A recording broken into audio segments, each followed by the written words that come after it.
সত্যি বাবা ওয়াইটি প্ল্যাটফর্মে না এলে অভিনয় কি জিনিস এটা কিন্তু নিজের চোখে না দেখলে দেখতেই পেতাম না।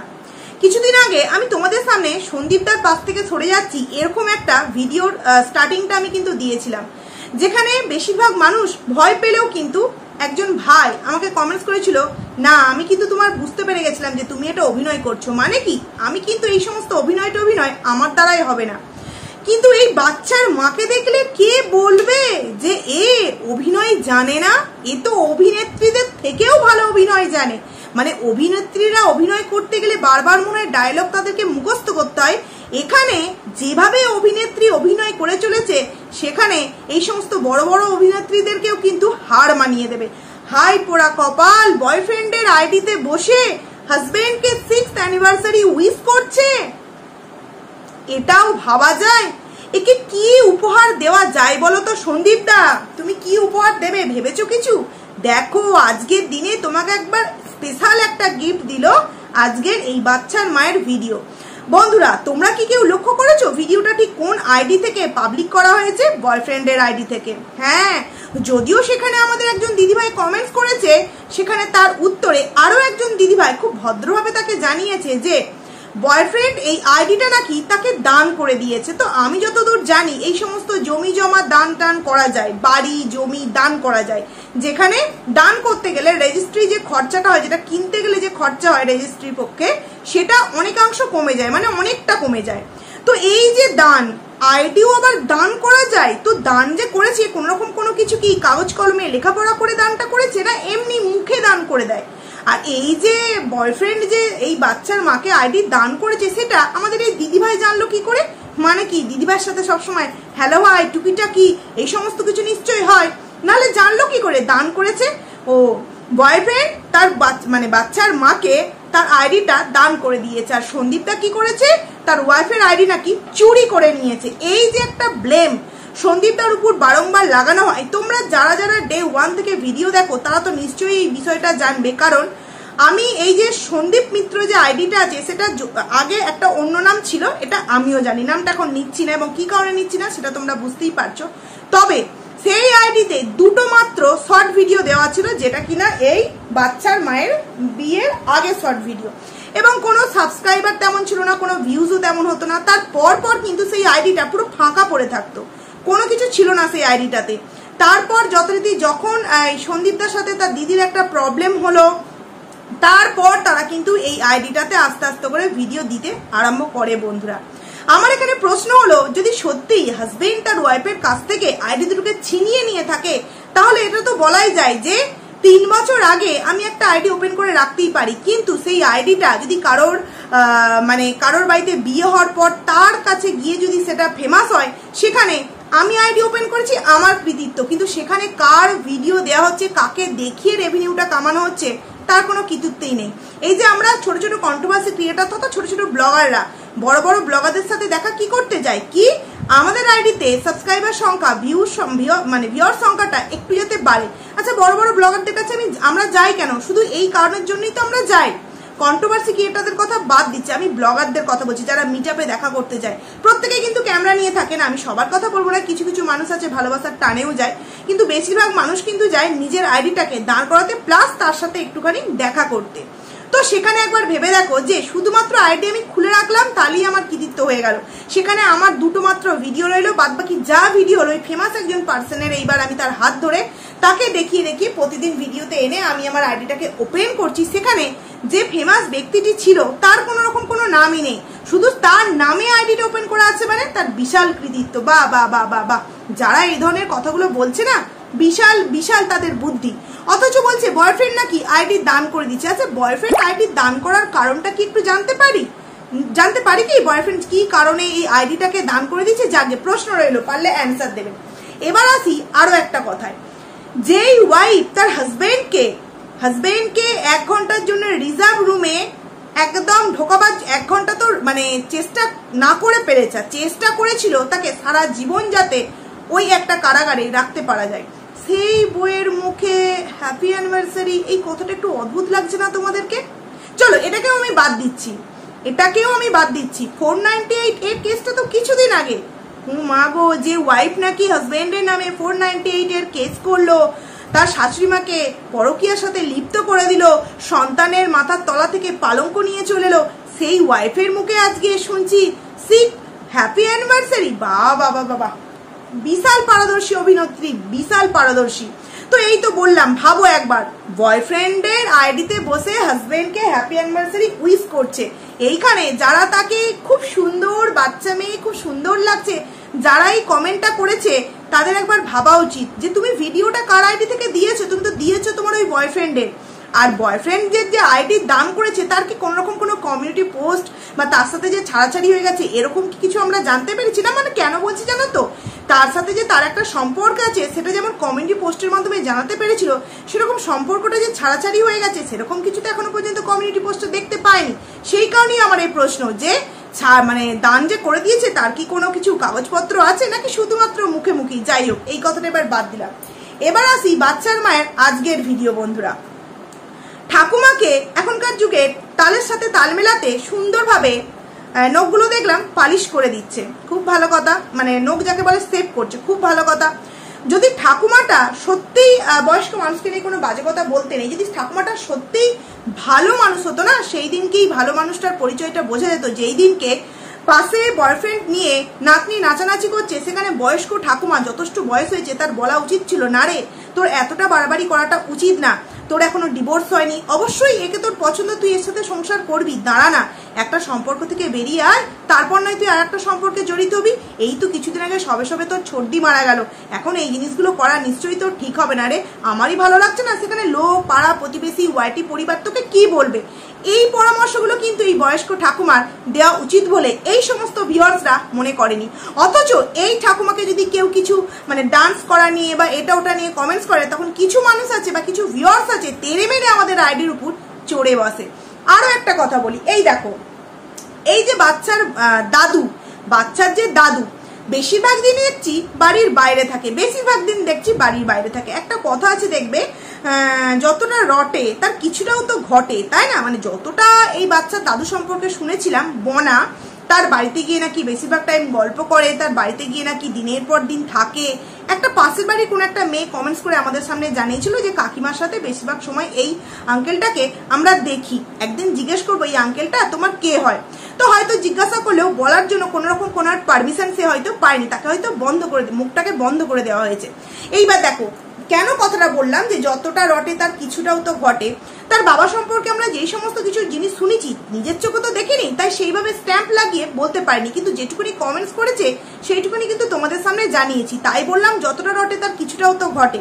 তো সেখানে দেখো, এই যে সন্দীপদার নানান রকম কল রেকর্ডিং আমরা এর ওর মারফত শুনতে পাচ্ছি, সেখানে এই কথাটা আমরা বলতে পারছি যে যতটা রটে তার কিছুটাও ঘটে। মানে এই যে সন্দীপদার কল রেকর্ডিং জানান দিচ্ছে আমাদের সামনে অপর এক পক্ষ, যে দেখো হ্যাঁ সন্দীপ এরকম কিছু একটা করেছে, সন্দীপ এরকম কিছু করেছে, না হলে কি সুখ সম্বন্ধে আমি দেখাচ্ছি।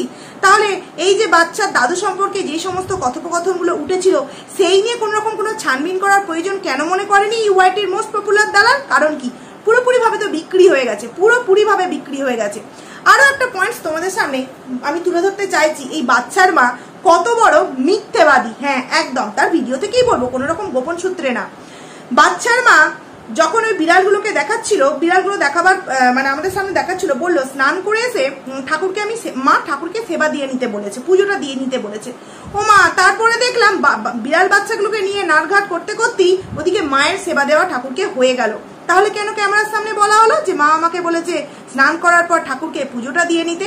মানে কত বড় মিথ্যেবাদী। ওপেন ক্যামেরায় আমরা দেখতে পাচ্ছি সে কত বড় মিথ্যে কথা বলছে। তাহলে অফ ক্যামেরায় সে যে কি ভুল খেলাচ্ছে এবং অন ক্যামেরায় এসে হাজবেন্ডকে 6th অ্যানিভার্সারির উইশ জানাচ্ছে, তার মানে কিছু তো নিশ্চয়ই একটা গোলতাবড়ি বিষয় আছে, ফাঁদ তো নিশ্চয় আছে। কিরে বাচ্চার মা, কালকের ম্যাডামের কথায় কি রাজি হয়ে গেলি? সে তো হতেই হবে রে, এখন তো তুই বুঝতে পারছিস যে কতটা তুই পস্তেছিস। হ্যাঁ, আমাকে একজন কমেন্টস করেছে কালকের ভিডিওতে, তুমি কি দেখেছো ওকে মার খেতে? না, আমি যদি নিজের চোখে নাই দেখি বা এটা যদি সত্যি না হয়, তাহলে আর কারোর জন্য ভালো হোক না হোক, বাচ্চার মায়ের জন্য খুব ভালো। কারণ কি, ও তো সন্দীপদার কাছে খুব টর্চার হয়েছে, খুব মার খেয়েছে। আবার নতুন চয়েস করা যে বয়ফ্রেন্ড, তার কাছে যদি মার খায়, মেয়েটার কি অবস্থা একবার ভেবে দেখেছো? তার থেকে যদি মারটা না খায়, আমি যদি মিথ্যে কথা বলে থাকি, সেটা একদিক থেকে কিন্তু খুব ভালো। কিন্তু এটা যে কোনো মিথ্যে কথা নয় সেটা কিন্তু ওয়াইটির মোস্ট পপুলার দালাল বলেই দিয়েছে যে এই এস সরকার মানুষটি ঠিক কিরকম চরিত্রের।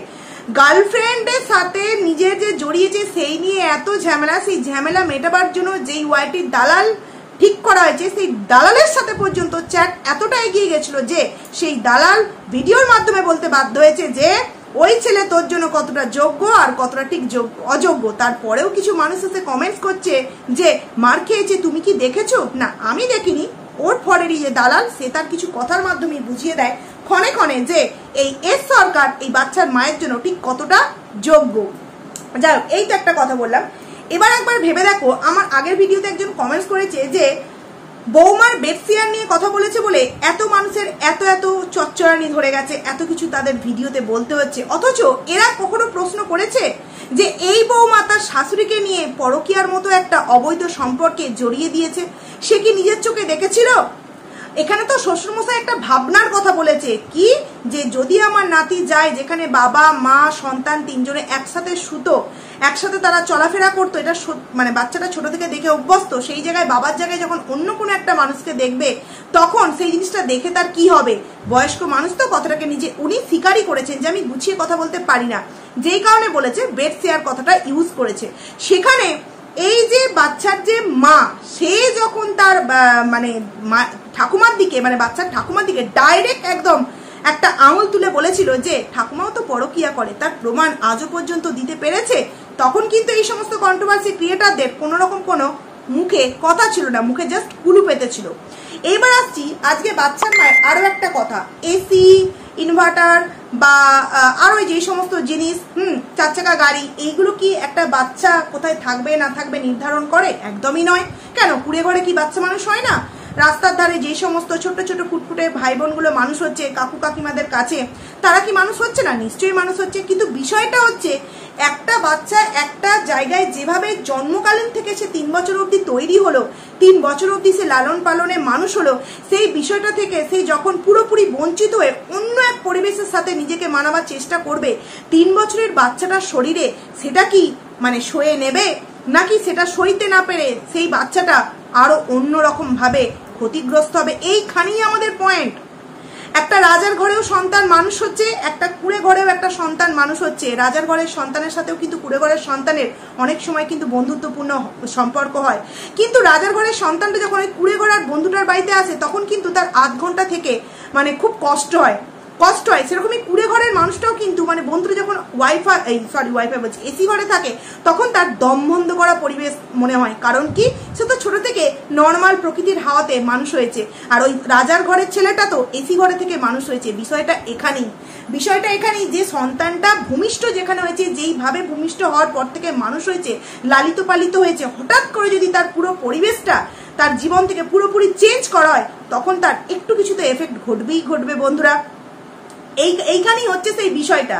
নাহলে আমরা কখনো বলিনি যে এসি না থাকলে বাচ্চা মানুষ হয় না। ও নাইটির কথাটা আগের ভিডিওতে আমি বলতে ভুলে গেছি। অনেকেই নাইটি নিয়ে কথা বলছে যে কালকে লাইভে নাইটি নিয়ে অনেক প্রশ্ন উঠেছে। বিষয়টা কিন্তু নাইটি পরা নয়, কারণ নাইটি আমরা প্রত্যেকে পরি। আমরা প্রত্যেকে যারা কন্ট্রোভার্সি করি, এমনকি ডেলি ব্লগ করি, আমরা কিন্তু নাইটি পরেই করি, কারণ নাইটিটা আমাদের কাছে একটা আমাদের কাছে একটা কমফোর্টেবল পোশাক বলতেই পারো। সেই জায়গায় বিষয় হচ্ছে এখন যদি পাশের বাড়ির কোনো একটা অনুষ্ঠান হয়, গাদা লোকজনের মাঝখানে আমি যদি একটা নাইটি পরে চলে যাই ক্যামেরা হাতে নিয়ে এবং সেটা সোশ্যাল মিডিয়া আমি দেখাই, সেটা কি ভদ্রতা লাগে? বিয়ের দিন সকালবেলায় মা প্লাস বাড়ির মেয়ে সবাই মিলে নাইটি পরে আছে, সেটা কি ভদ্রতা লাগে? না, লাগে না। হ্যাঁ, এবার অনেক সময় কি হয়, বিয়ে বাড়ির অনুষ্ঠান কমপ্লিট হয়ে গেল, লোকজন রইলো, তখন কিন্তু নাইটি পরলে অতটাও খারাপ লাগে না। কি, বিয়ের অনুষ্ঠান তো কমপ্লিট হয়ে গেছে, নিজেদের আত্মীয় স্বজনগুলোই আছে, একটা মাঠে পুজো হচ্ছে, কালী পুজোর প্রসাদ আনতে গেছি, যেখানে সবাই মিলে প্রসাদ কাটছে, তারা প্রত্যেকে শাড়ি পরে আছে। তাহলে সেই জায়গায় এই মেয়েটা যদি শাড়ি পরে ব্লগিংটা করতো, তাহলে আর কিছু হোক না হোক সমাজকে একটা ভালো বার্তা দিত। কিন্তু এর কাছ থেকে ভালো বার্তা কি আবার আশা আমরা করি? কালকে নাকি প্রচন্ড গরমে সে বারবার নাইটি চেঞ্জ করতে পারছে। তাহলে যেই মেয়েটা প্রচন্ড গরমের জন্য বারবার নাইটি চেঞ্জ করতে পারছে, সেই মেয়েটা একবার টুক করে নাইটিটা চেঞ্জ করে যদি ঠাকুরের প্রসাদ আনতে যাওয়ার সময় নাইটির জায়গায় একটা কুর্তি পরে নিত, আমরা তো বলছি না শাড়ি পরতে, একটা কুর্তি পরে নিত, তাহলে কি খুব সময় লেগে যেত? প্রশ্নটা এখানেই, তার সময় কাটে না বলেই তো, সময় অগাধ থাকে বলেই তো সে লুডো খেলতে সময় পায়। তাহলে সেই সময় থেকে কিছুটা সময় বের করে যদি নাইটিটা চেঞ্জ করে কুর্তিটা পরে একটুখানি প্রসাদটা আনতে যেত, এমন কিছু ক্ষতি হয়ে যেত বলে আমার অন্তত মনে হয় না। আমিও কিন্তু নাইটি পরে ভিডিও করছি, কিন্তু যখন বাড়ির বাইরে একটু রাস্তাঘাটে যাই তখন কিন্তু কিছুক্ষণের জন্য হলেও কুর্তিটা পরে নিই, যথারীতি ওড়নাটাও সাথে কিন্তু বেশিরভাগ সময় কিন্তু নিয়ে নিই। আবার যখন হাজবেন্ডের সাথে বেরোই সন্তানকে নিয়ে, তখন কিন্তু ওড়নাটার মানে লাগে না। কিন্তু যখন শাশুড়ি মা, শ্বশুর মশাই বা বাড়ির কোনো অনুষ্ঠান যখন হয়, তখন কিন্তু যেরকম যেই জায়গায় পোশাকটা পরার, সেই জায়গায় কিন্তু সেই রকম ভাবেই আমরা পোশাকটা পরি। তো যাই হোক, কালকে লাইভে তোমরা কি একটা জিনিস দেখেছো? অপরপক্ষে যে লাইভটা চলছিল সেখানে আমাদের এই যে বাচ্চার মায়ের সাথে নাকি বাচ্চার যে মায়ের বয়ফ্রেন্ড, তার নাকি কোনো রকম সম্পর্ক নেই, অথচ তার আইডি থেকে আজকে হ্যাপি অ্যানিভার্সারি উইশ হচ্ছে হাজবেন্ডকে। সেই মানুষটা তার জীবনে আছে কি নেই, সব থেকে বড় প্রমাণ হচ্ছে কালকের লাইভ। কালকের লাইভে কিন্তু 1 সেকেন্ড, ওটাকে 1 সেকেন্ড বলবো না 1 সেকেন্ড বলবো বুঝতে পারছি না, সে কিন্তু ওখানে উপস্থিত ছিল। হয়তো যিনি অ্যাডমিন তুলে ফেলে, মানে ওখানে ছিল, তুলে ফেলেছেন ওনাকে, এক অংশের জন্য তুলে ফেলেছে, ফট করে কিন্তু আবার নেবে গেছে। আমি উঠে গেছি তো, ফট করে নেবে গেছে।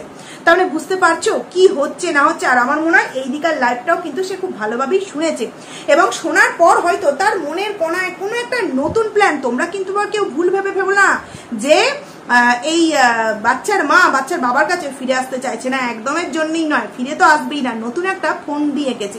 দেখো, বাচ্চার মা নাকি সে তার সন্তানকে পাওয়ার জন্য অনেক কিছু আইনি ব্যবস্থা করেছে, এমন আইনি ব্যবস্থা করেছে, সেই ব্যবস্থায় বাচ্চার বাবার কাছে কোনো নোটিশ এখনো পর্যন্ত বাচ্চাকে নিয়ে পাওয়ার জন্য যায়নি। সে আবার বড়াই করে বলছে সে নাকি আইনি ব্যবস্থা করেছে।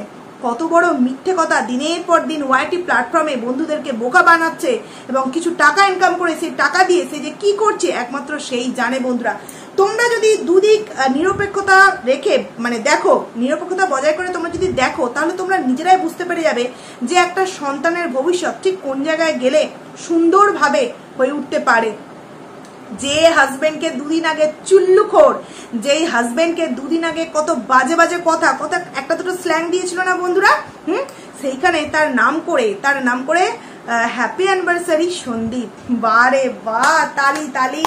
বাচ্চার মা অভিনয়টা কিন্তু দারুণ শিখে গেছে। শুধু বাচ্চার মা নয়, বাচ্চার দিদাও কিন্তু দারুণ অভিনয় শিখে গেছে। বাচ্চার যে বম্মা মানে মায়ের দিদার যে মা, শাশুড়ি মা, সেও কিন্তু দারুণ সুন্দর কিন্তু অভিনয়টা শিখে গেছে।